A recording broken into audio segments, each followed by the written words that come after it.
Jésus dit dans Jean 11, 25, « C'est moi qui suis la résurrection et la vie. » Et ça nous dit aussi, « Celui qui croit en moi vivra même s'il meurt. » On a un témoignage, amen, de quelqu'un qui a été déclaré cliniquement mort et qu'il est ressuscité, il est revenu à la vie. J'ai avec moi Joanne Bussière. Joanne, peux-tu nous raconter un peu l'événement, comment ça s'est produit, que vous avez été prié? Son nom, c'est Noëlla, et vous avez été prié sur elle à l'hôpital. Si tu peux nous raconter un petit peu. Bien, au départ, ça a commencé, on a reçu un appel de Madeleine me demandant si je pouvais me rendre à l'hôpital, prier pour quelqu'un qui était aux soins intensifs, qui était d'ici l'église. On s'est rendu, on a vu Madeleine, on a vu Noëlla aux soins intensifs, puis elle était branchée sur plusieurs machines, mais à ce moment-là, elle avait les yeux ouverts, elle nous reconnaissait. J'allais avec Sandra, on allait régulièrement prier pour elle. À peu près une semaine plus tard, ils l'ont sortie des soins intensifs, puis elle est allée dans sa chambre. On est allé la visiter, on s'est réjouis, on a loué le Seigneur ensemble, on a prié. On était tellement contents que ça nous a donné l'occasion de témoigner du Seigneur et de prier pour sa voisine de chambre. Puis, une semaine plus tard, on a reçu un appel de la fille de Noëlla nous disant que les médecins avaient dit que leur mère avait fait une crise cardiaque, qu'elle était rendue aux soins intensifs à nouveau et que son état était très critique. Je me suis rendue à l'hôpital avec mon mari, puis lorsqu'on est arrivé aux soins intensifs, en temps normal, on ne peut pas poser de questions parce qu'on n'est pas de la famille. Puis on a demandé à l'infirmière, est-ce qu'on peut avoir 5 minutes avec Noëlla? Puis l'infirmière nous a dit, vous pouvez rester le temps que vous voulez. Puis on est arrivé auprès de Noëlla, elle était branchée de partout, respirateur. Il y avait une couverture sur elle qui la gardait au chaud. Puis on voyait que Noëlla, elle était plus là. L'infirmière est venue auprès de nous. Normalement, les infirmières nous parlent pas parce qu'on n'est pas de la famille. L'infirmière est venue auprès de nous puis elle a dit, vous savez, elle est rendue très, très loin. Puis elle va pas bien du tout. Puis je lui ai dit, je vois les machines, je vois sa condition. Puis mon mari a dit, oui, mais tout peut changer. Puis l'infirmière, elle a répondu à mon mari, mais vous avez le droit d'y croire.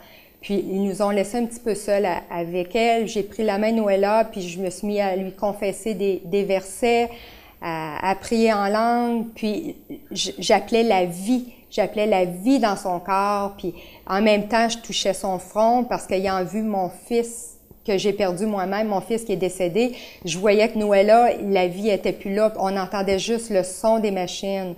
Puis à peu près 10 minutes après, ils nous ont demandé de quitter. Puis on a continué à prier. Même moi, j'étais triste un petit peu de dire « Seigneur, je comprends pas ». On la voyait qui allait bien, puis qu'on la revoit dans cet état-là. Puis mon mari disait, non, je sens que tout va bien. Puis on est resté accrochés sur cette fois-là, la foi de mon mari. Puis 2 jours après, quand Sandra est retournée à l'hôpital, à nouveau, Noëlla avait les yeux ouverts. Puis on est retourné la voir le lendemain. Elle pouvait pas parler avec nous parce qu'elle était encore branchée de partout. Puis même sa mâchoire était attachée, donc elle pouvait pas communiquer avec nous. Puis quelques jours après, on est retourné à l'hôpital. Noëlla est à nouveau rendue dans sa chambre. Et quand je suis arrivée à sa chambre, Noëlla me dit, « Tu sais, les médecins m'ont dit que j'étais cliniquement morte. » Puis Noëlla, elle est à nouveau rayonnante. Je l'ai rencontrée cette semaine. Elle devrait sortir dans quelques jours de l'hôpital. Puis elle est vraiment, tu regardes son visage, puis elle est vraiment rayonnante. Elle sait que c'est un miracle. Et aussi, Joanne, raconte pour nos téléspectateurs, justement, qu'est-ce que...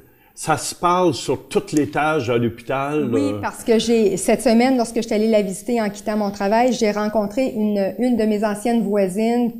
On s'est vu à l'hôpital les fois que j'allais voir Noëlla.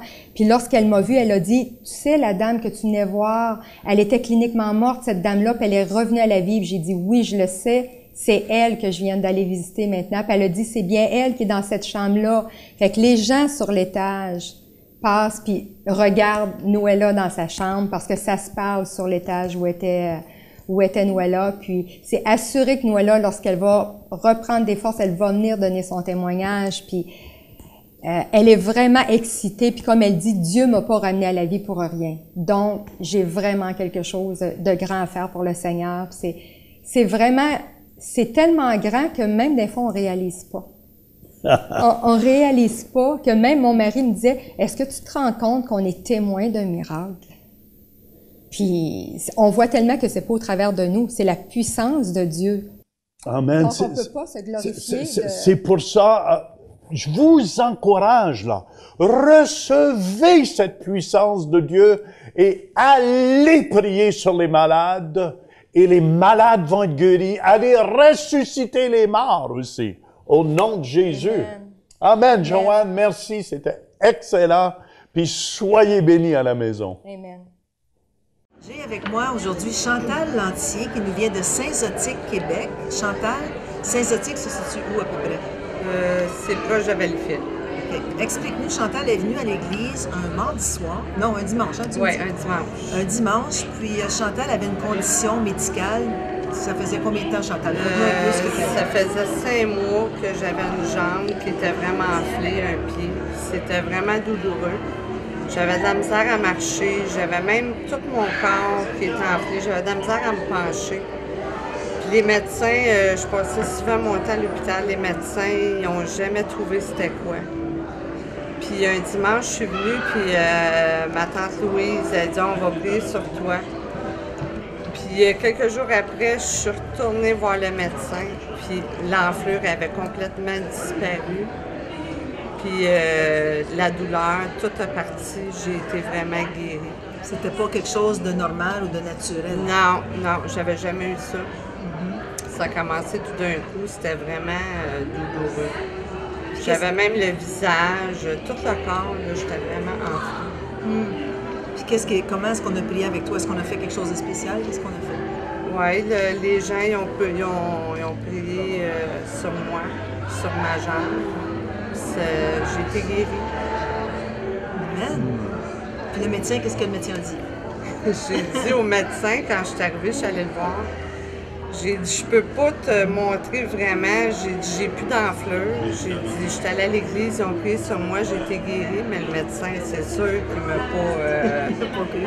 Non, c'est ça. Mais j'ai dit, gars, je peux pas te montrer à rien parce que j'avais complètement plus d'enflure. Puis il a reconnu que tu avais été guérie. Oui. C'est sûr qu'il n'a pas rien dit, mais dans le fond, j'ai été guérie. Amen. Alors, on donne toute la gloire au Seigneur. Et si vous avez besoin de guérison, on vous encourage. Venez à l'Église, demandez de la prière, croyez et vous allez voir votre guérison s'accomplir. N'est-ce pas, Chantal? Oui. Amen. Amen. Soyez bénis.